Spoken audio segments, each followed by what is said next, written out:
This is the Milwaukee M18 15 gauge finish nailer. Why I chose the Milwaukee nailer over all the other brands for my cordless nailer, and also why the 15 gauge 34-degree angle nailer, if I could only have one cordless nail gun, it would be one that shot this nail. I am not adding a third battery to my system. What am I going to do with my Milwaukee tool and my DeWalt batteries? Not compatible. So I got one that accepts the DeWalt battery but slides into the Milwaukee tool.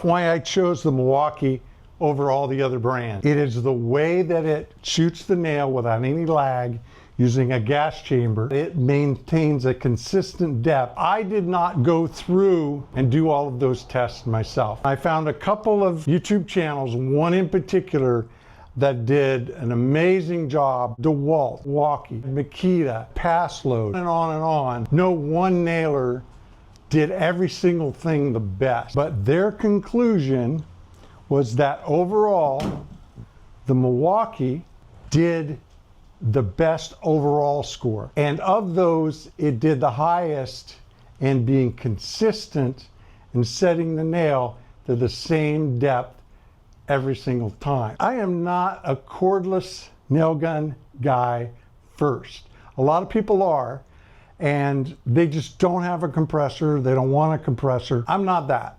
I'm a compressor contractor. I'm gonna always have a compressor.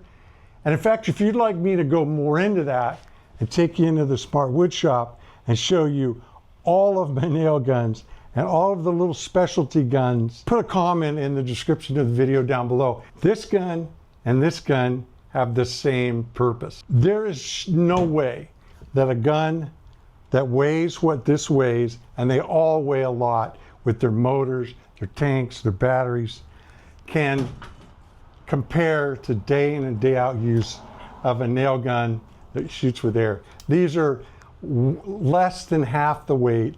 They're much easier to move around. They're physically smaller. I've been using these for over 30 years, not this particular one, but they just last forever.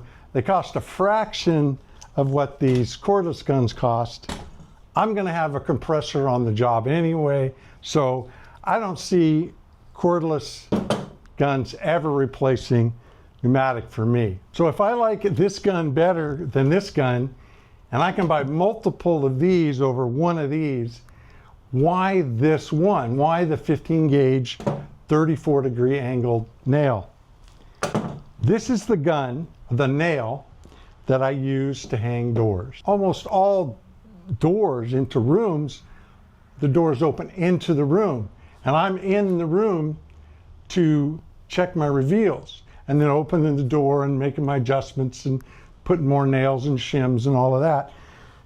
Well, the air hose has to come into the room and under the door, so you get it, it's irritating, and it's really one of the few times that the air hose actually gets in my way. Hanging doors, a cordless gun for that 15 gauge nail makes a lot of sense. So after I purchased the nailer, the first thing I did, put it through its paces and just pulled out all different kinds of materials, shot the nails through, dialing in the different depth, going for seeing if I get the nail set the same depth every time.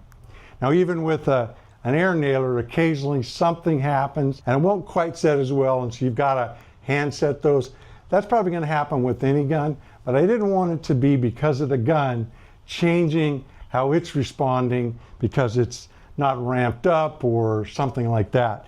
So I shot, rails and rails and rails of nails. Control panel for the nailer is tucked away inside of here, and it has a mode button. Once you turn it on, there's a green light, and that'll let you know how the battery's doing. And then there is a LED light on one side with a single nail, and then another one on the other side with 3 nails, letting you know if you're in single or bump fire mode.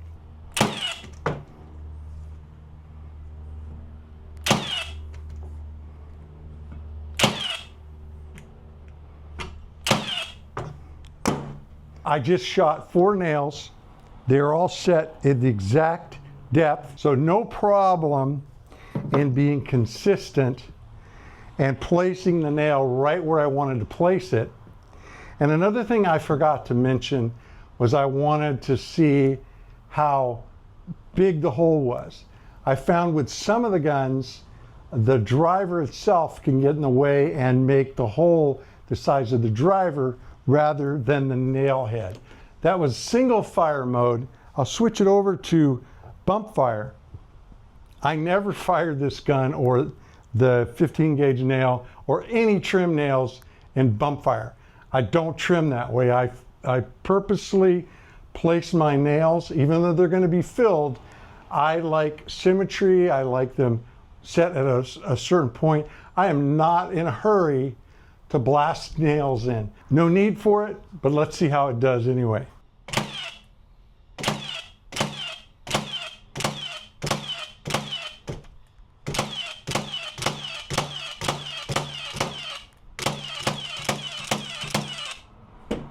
Every time I bumped it down, it fired. I did get 2 nails that did not set. They're flush, and I got 2 nails above. I'm not gonna count that against the gun because I don't know if I was paying that close attention. I just don't work that way. But even if it did, with firing like that, that would be acceptable with how the holes look and that it was able to keep pace. Again, I don't need it to do that, but maybe you do. The depth adjustment is really easy on this gun. There's a wheel right down near the tip, and there is a graphic that shows you if you turn it one way, it brings the depth of the nail up, and the other way it'll make it deeper. So let's take a couple of clicks out of that.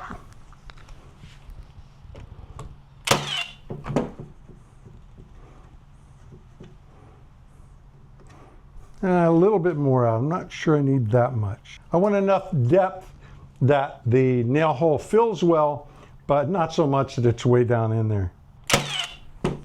Yeah, I like that. All right, let's do a few shots and see what I think.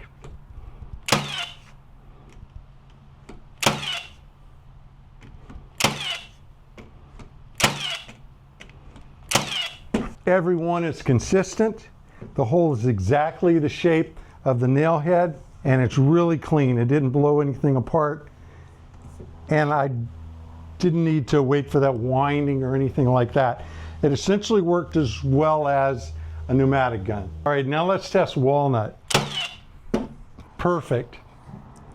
Take note that I didn't change the depth. The depth doesn't change the power. It sets how deep it runs the nail. The power is the same shot to shot, so it doesn't matter if I've got a softwood or hardwood. Let's go ahead and shoot 2 or 3 more. I'm not going to pepper up this walnut too much. It's one of my pieces I saved for doing plugs.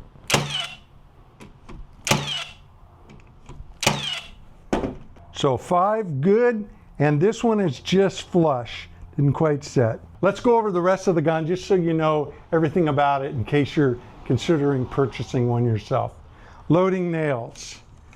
There's a lever you click on the side here, and that lets the nail pusher drop past the nail. You can pull the nail out pretty easily, and then when you want to put them back in or put in a new rail, pull it back. That's it. So loading nails the same with any gun, very easy.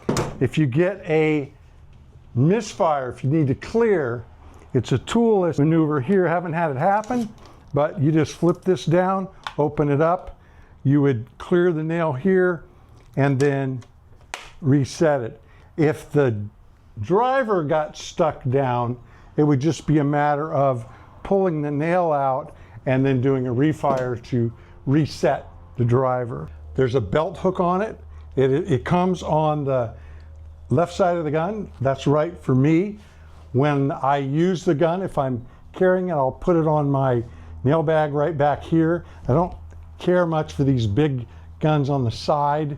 They don't feel good, so I put them on the back, and that works really well. If you're the other way, it has a mounting for it. You just swap it over to that side. There's some rubber pads. This here is kind of a rubber pad in here and here. So if you lay it on this side, it should not damage your surfaces.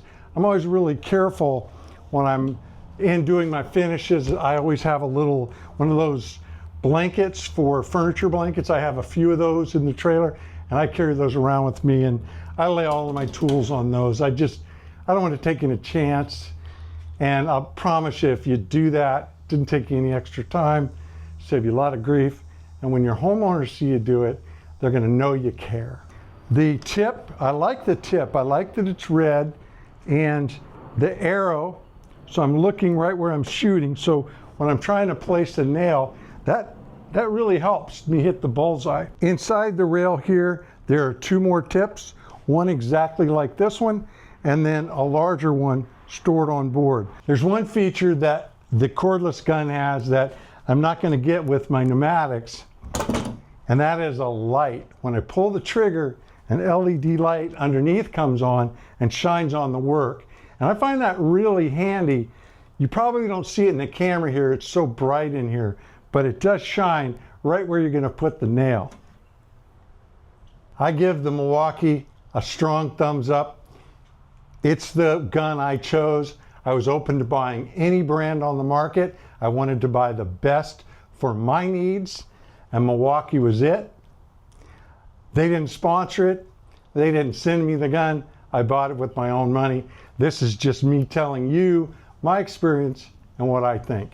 If you do want to get one and you'd like to support the channel, I have put one of these in Ron's store, and I will see if I can get a link and put it in the description of this video down below as well. And don't forget in the comments, if you want to go into the Smart Wood Shop and look at all the nail guns, and we can talk about the history of why I have to have pneumatic, then that may help you out, even if it's not your specific use case. If you'd like to get a detailed set of plans to build a smart wood shop, a smart bench, smart station, any of the accessories that work with the smart system, like the brand new Pro Stop Extend, there'll be a link in the description of this video down below. Mahalo.